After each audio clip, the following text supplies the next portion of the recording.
All right, let's talk about something that is deeply confusing and honestly something I think pretty much all of us have experienced. The psychology of people who just disappear from your life, only to pop back up later like nothing ever happened. You know exactly what I'm talking about, right?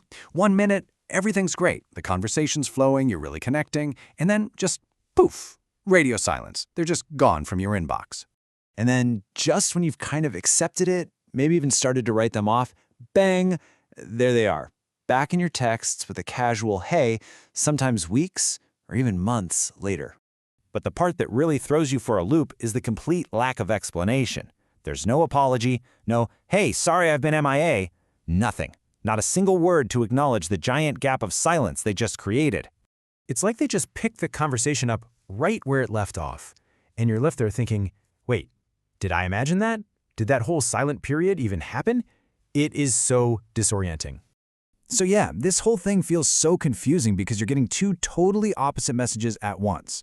Their silence obviously screams distance, but their return signals interest. So what is really going on here? Okay, so let's get right to the heart of it. Why do they disappear in the first place? Well, I can tell you this much. It is almost never random. And the real reason, it's probably not what you'd first assume. You know, our minds immediately jump to the usual suspects, right? Oh, they must be busy. Maybe they just forgot about me. Or, the one that stings a little, they lost interest. But the truth is usually way deeper. This isn't really about you, it's about them. Disappearing is actually a form of emotional regulation. It's a coping mechanism they use to escape feelings that have just gotten way too intense. So what's actually going on inside their head? Well, for some people, emotional closeness doesn't feel safe and cozy. It actually feels like a ton of pressure building up. The more real and genuine that connection gets, the louder their brain starts screaming, "Get out! Find an escape hatch." And for them, that escape hatch is just silence, going completely quiet. A lot of the time, this pattern has really deep roots, maybe an insecure attachment style or past experiences where being vulnerable led to pain, so they learned that distance equals safety. Okay, so that kind of explains the disappearance. But that brings up the other big question, right? If the whole point was to get some distance, why on earth do they come back? I mean, it seems like a total contradiction, doesn't it? If getting close creates all this pressure and being distant feels safe, shouldn't they just stay away for good? But here is the twist.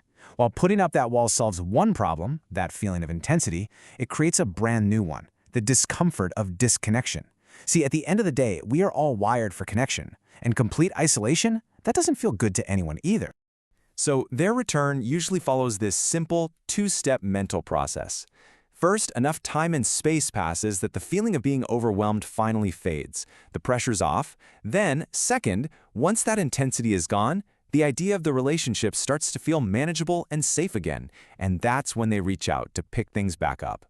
Now this right here, this is the absolute core of all the confusion. Just look at it. From their point of view, the break worked perfectly. It solved their problem, which was feeling overwhelmed. But from your perspective, their absence is the problem, and it was never addressed or explained. This total mismatch in how you both see the situation, that's everything. So this whole cycle, this disappearing and returning, it's all driven by a desire to avoid one very specific thing. And listen, it's not about avoiding you, and it's not even really about avoiding emotions themselves. What they are truly avoiding is this idea of emotional exposure. It's the act of being seen inside your own emotions. And that requires vulnerability, it requires accountability, and it requires clarity. 3 things that can feel incredibly threatening, almost terrifying to someone with this pattern. When you think about it that way, you can see why silence feels so much easier than actually talking. I mean, instead of having to say something really hard like, hey, I felt overwhelmed and I needed space, they just let their absence do all the talking for them. And trying to repair the disconnect they caused, that sounds like a lot of work. It is so much simpler to just resume the conversation and pretend it never happened. Now we have to talk about what this feels like on the other side of the fence, because it's a huge piece of this puzzle. If you have been on the receiving end of this, you know that it feels intensely and often painfully personal. And let me just say, your feelings are 100% valid. And this illustrates exactly why it hurts so much. It is the same exact event, but it's being processed through 2 completely different psychological lenses. For you, their silence feels like straight-up rejection. It can feel like abandonment. It can make you question your own worth.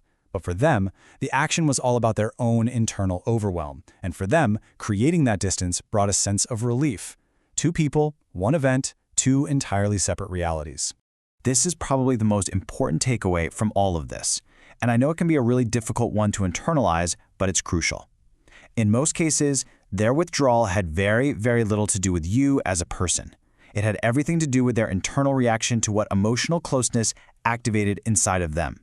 It's a reflection of their coping skills, not your value. So when someone disappears and then comes back, it's not always a sign that they're unsure about you or the relationship. More often than not, it means they are deeply unsure about their own ability to handle the intensity that comes with a genuine, close connection. Now, understanding this doesn't excuse the behavior, not at all, but it can help reframe it from a personal attack on you to a personal struggle that they are dealing with. Ultimately, it all really boils down to this one powerful idea. Some people don't actually leave relationships. They leave emotional intensity. And until they learn how to manage that intensity in a different way, the pattern, well, it's pretty unlikely to change.